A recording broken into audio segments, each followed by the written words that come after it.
येवला बाजार समितीत मक्याची 4 ते 5 हजार क्विंटल आवक, सरासरी 2,200 रुपये मक्याला भाव। नाशिक जिल्ह्यातील बाजार समितीमध्ये मक्याची आवक वाढली असून जवळपास 4 ते 5 हजार क्विंटल मका दररोज बाजार समितीत मका उत्पादक शेतकरी घेऊन येत आहेत आणि या मक्याला सरासरी 2,200 रुपये बाजारभाव मिळत असल्याने मिळणाऱ्या बाजारभावामध्ये मका उत्पादक शेतकरी समाधानी असल्याचं दिसून येत आहे। येवला कृषी उत्पन्न बाजार समितीमध्ये मक्याची आवक ही 50% घटली असून देखील अजूनही मका उत्पादक शेतकरी मका विक्रीस आणत असल्याने बाजारभाव देखील त्यांना मिळत आहे। मार्केटला सध्या 150 नग येतात आवक आणि साधारण 4-1 हजार क्विंटल माल येतोय।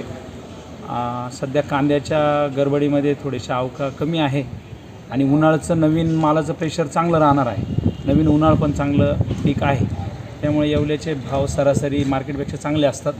मक्याचे भाव चांगले निघतात, त्यामुळे निश्चितच पुढेही आवक चांगली टिकून राहील। आणि मागे सरासरी जर बघितलं मागच्या 4 महिन्यामध्ये सगळ्यात उच्चांक आवकेने मोडलेला आहे। मागच्या वर्षाच्या तुलनेने डबल आवक यावर्षी मार्केटमध्ये आलेली आहे। खूप छान आवक झाली आणि इथेनॉलमुळं मकाचं डिमांड पण टिकून आहे। Bureau report SBN Marathi, Nashik.